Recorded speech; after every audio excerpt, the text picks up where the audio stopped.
I'm working on a new arc pylon. It will perform absolutely stunning acts of destruction, I expect. Normally, I'm a natural philosopher, but today, consider me a humble craftsman here to serve.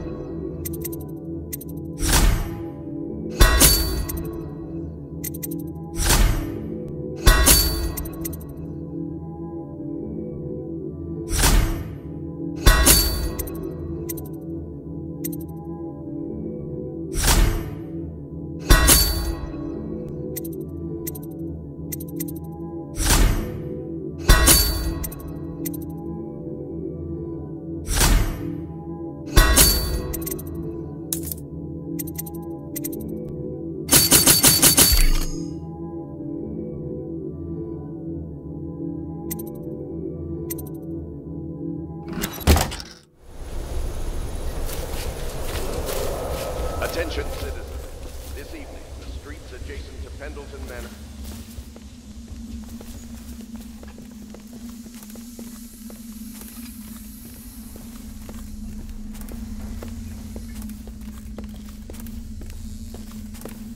La di da di da di da, la di da la di da da da, la di da.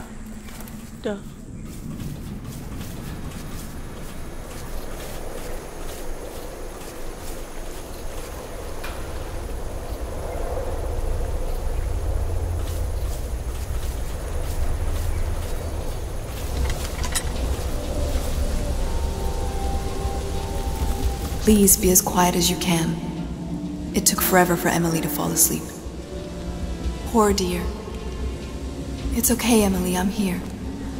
She seems happier when you're here, though I know you have important things to do, out there in the city.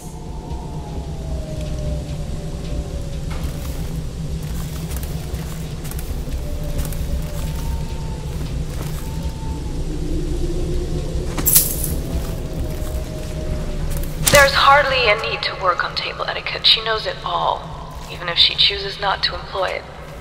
She'd rather hold her spoon by the wrong end and pretend it's a sword. Then suddenly she changes and she's all manners, asking for a tea party. I tried to oblige her, but I have little to work with. No proper plates. Instead of a cloth napkin, I've only the bar rack. Ale mugs instead of teacups.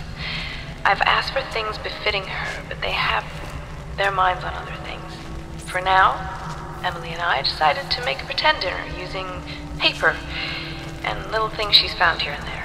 On the floor, I suppose. Not right for a princess, but it'll have to do.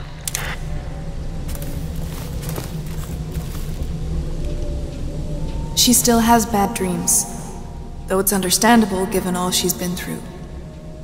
Sometimes she calls out your name. Sometimes she cries for her mother. Little Emily. Someday soon an empress, but only an exhausted child at the moment. Poor girl. She's been through so much. I hate to say it, but we're counting on you to make things better. I'll stay right here, by her side all night.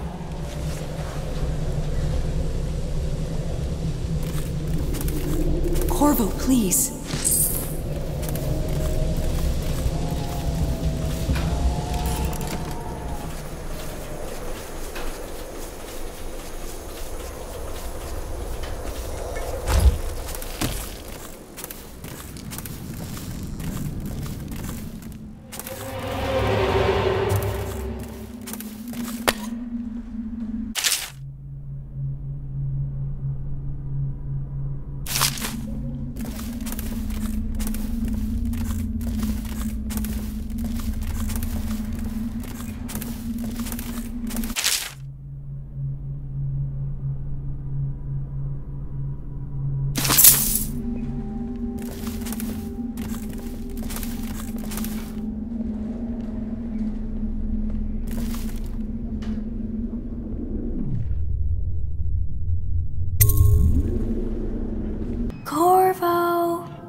You were making funny faces while you were sleeping. I decided to nap here in your room while Callista was taking her bath. She told me if there's ever trouble, I should always run here.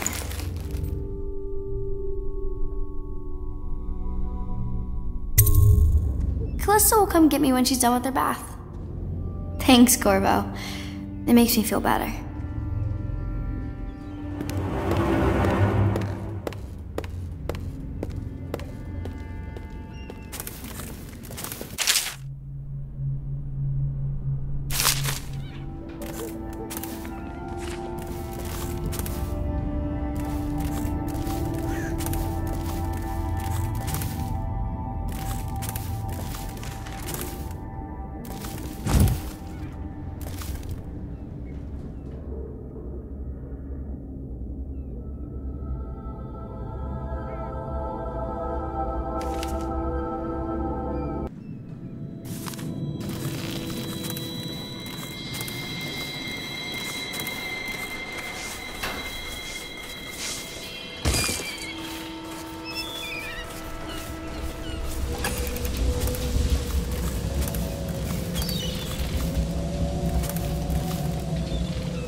Dear Uncle, it's been a while since I've heard from you, and with the way things are going, I can't be sure we'll see each other again. I just wanted to tell you I'm doing well, and I'm safe, for now. My job, caring for a young girl, is better than I expected, though she can be very trying. But I'm treated well. There is enough to eat. I fare better than most, I suppose. We are the last of our family, Uncle Cornell. We just have to go on living, if we can. May we see each other soon. Your niece, Callista.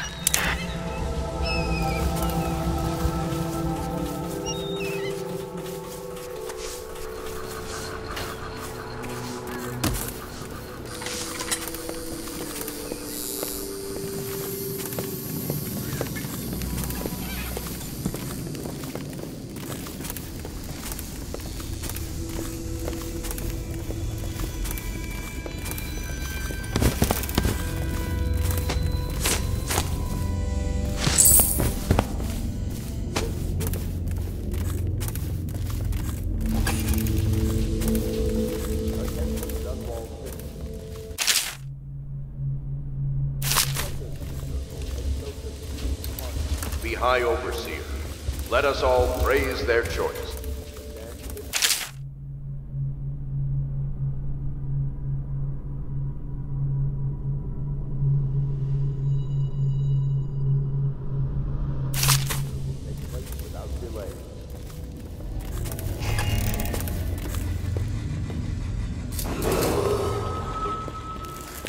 I know it looks...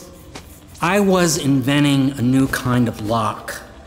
The tumblers, shaped like snowflakes. The truth is, there is no snowflake lock. I was just, looking through the lock.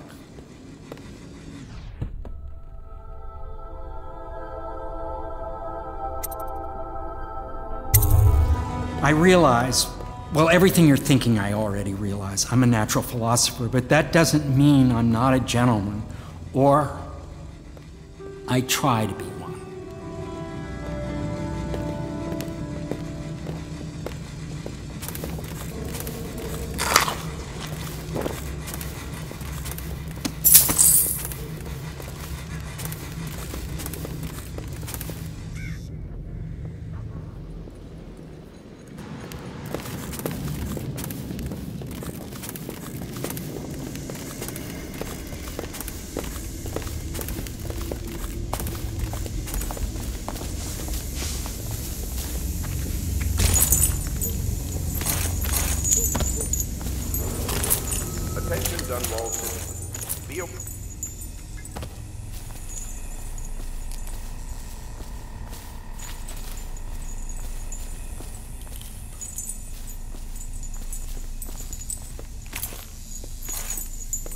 And preserving the timeless beauty of our fair city.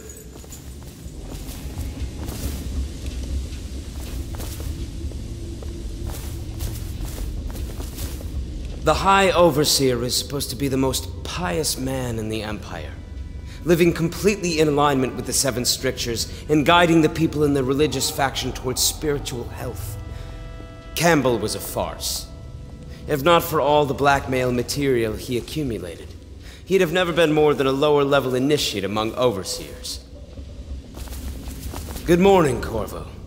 I believe Sokolov is awake now. The Admiral is with him now. I'm sure they are ready to start on your arrival. The Admiral, Lord Pendleton, and I have already begun using some of what we've learned from Campbell's Black Book, Corvo. You've given us powerful leverage to get the Overseers on our side.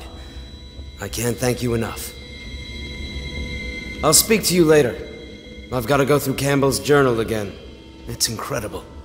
A decade of secrets, betrayals, and observations. Now I understand how such a man rose to the top of the Abbey.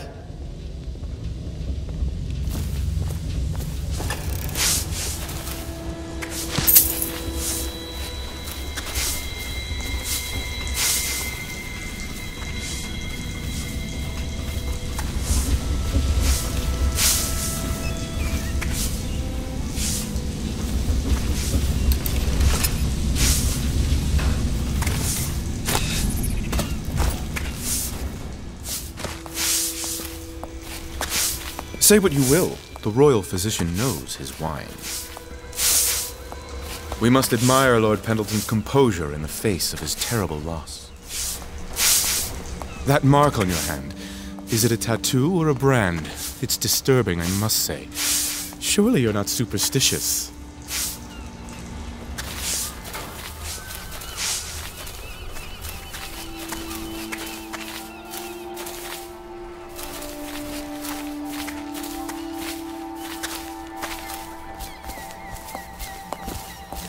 I hope Sokolov will cooperate. I'd hope to have him paint my portrait again one day. Just me this time. It's not that I object to holding him hostage for a while, since he's been aiding the Lord Regent, but it's a shame.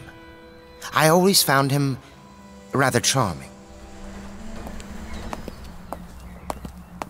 Anton Sokolov dined with us at the manor several years ago. He is both brilliant and disgusting. I doubt he has changed much. Bringing in Sokolov was a stroke of genius. The Lord Regent's got the support of most of the noble families. Who knows what bullying he's done to bring them all in line. We need information to break his hold.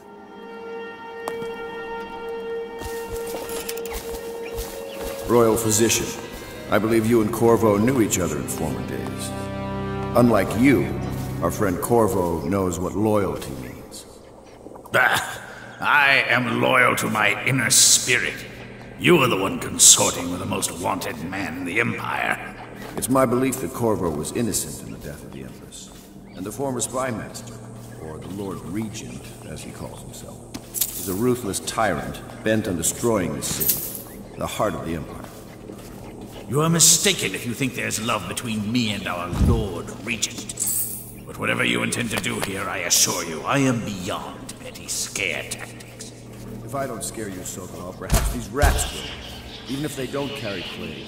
I've heard of a swarm of rats stripping a child's body to the bone in half a minute. I've heard worse. How long do you think it'll be before you talk? Before you beg to talk? Rats? Is that the company you keep now, Admiral? It's the company you keep that interests us, Sokolov.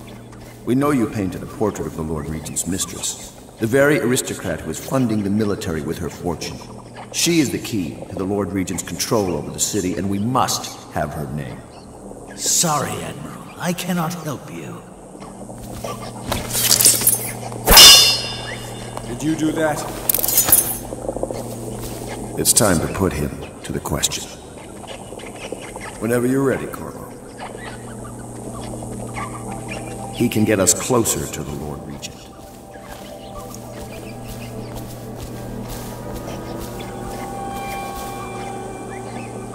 You're part of this rabble, but I know you have your reasons. Yes, he does. All we need is the name of the Lord Regent's mistress. It's very simple. I elect not to tell you. You will have to force the words from me, and I warn you, my willpower is quite legendary.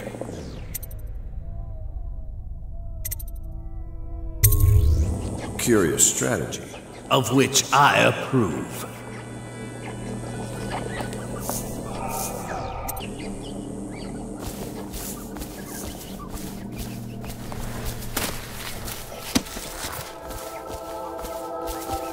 I'll leave it to you. But if you get tired of questioning Sokolov, I'll let you know that his taste for King Street brandy is legendary. I think Piero has a bottle. It might help persuade him. If not, well, call me if it gets entertaining. Bringing in Sokolov was a stroke of genius. The Lord Regent's got the support of most of the noble families. Who knows what bullying he's done to bring them all in line. We need information to break his hold.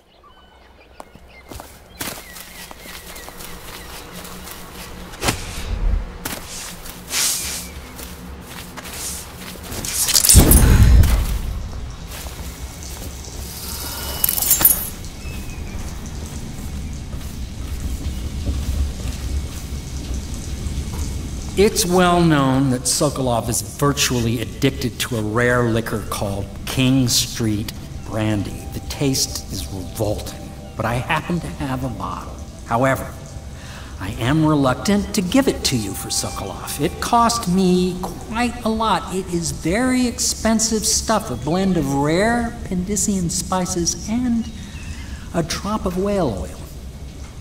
Would you care to purchase it?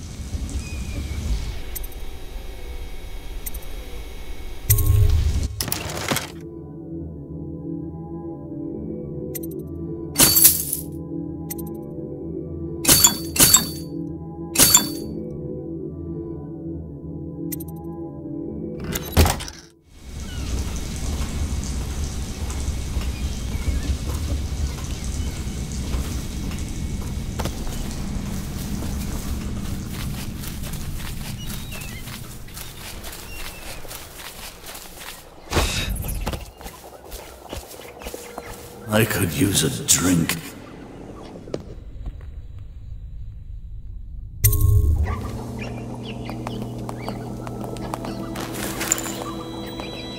King Street brandy? I didn't know any more existed. It is an extraordinary gift. I see I'm dealing with men of taste. I can tell you this much. She was always referred to as Lady Boyle. I painted her to be sure, but I never saw her face or learned her first name. You see, I painted her from behind. I assure you, she still makes a striking portrait. But I do not know which Boyle she is. I was to be introduced to her at a masked ball in her honor this very night. But I will miss that party, it seems. A masked ball at the Boyle estate. Tonight, the timing is perfect, Corvo. But the Boyles are wealthy and ruthless, so security will be very tight. Of course, you already have a mask, don't you, Corvo? He's right. You will be able to mingle with them once you're on the grounds. You'll have to find out which of the Boyle women is connected to the Lord Regent and take her out in whatever way you can devise. We're very close now. If you do this tonight, we'll be able to strike at the Lord Regent himself and put Emily on the throne. May the wind favor you. I swear I never saw her face, although I can vouch that her hindquarters are the finest in the city, and perhaps the Empire itself.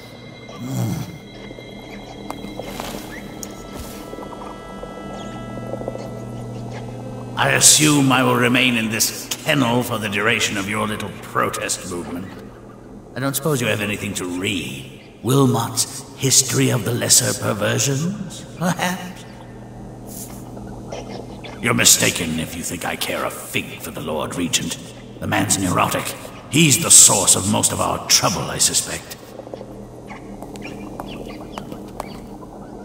You're a far more interesting person than I took you for, Corvo.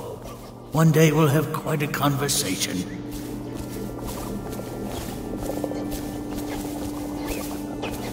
I never believed you were the one to strike down the Empress, Corvo.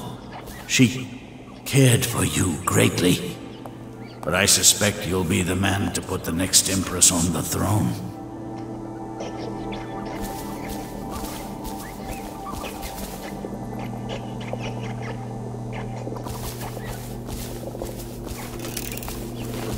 I hear you're off to the Boyles' little bash tonight. I have just a tiny favor I'd like to ask you. Could you give this note to Lord Shaw? You'll know him. A rather brusque man wearing a wolf's mask. In fact, he may be looking for me.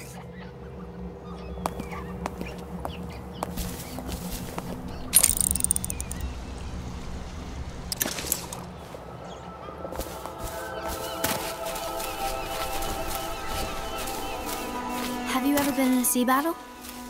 Of course. Did you ever see pirates? And did you sink any? Of course. Dozens. Oh, yes. But that's not for young girls to hear about.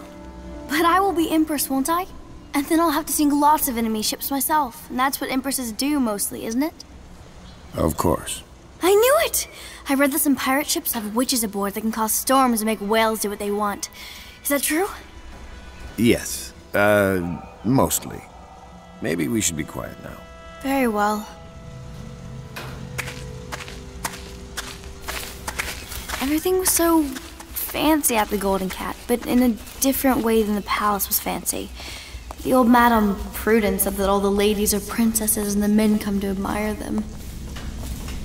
My doll, Mrs. Pilson, was there the day my mother died. We both saw it. I bet Mrs. Pilson would have liked it there. I hope she's safe, wherever she is.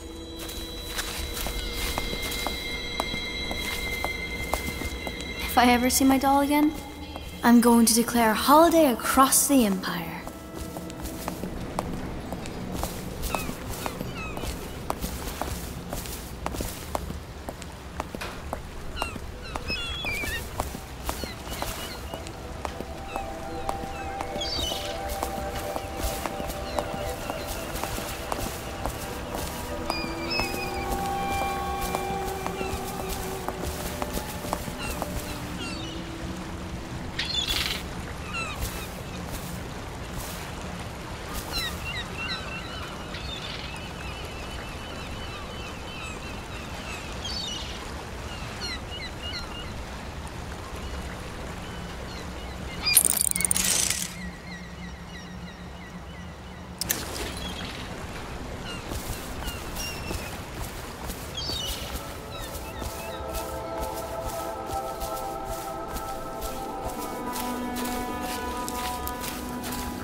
A masked ball. You happen to have the most clever mask of them all. Entering a hive of aristocrats, all who live to kiss the Lord Regent's backside. I'd rather swim with the hagfish. Lord Pendleton is an exception, of course. The Boyle family is notorious in high society for their decadence and cruelty. I wish you well. Getting in and out of Boyle Manor won't be trivial. You could apply force or guile. Trust your gut in knowing which is the best approach. That thing with the brandy, simply brilliant.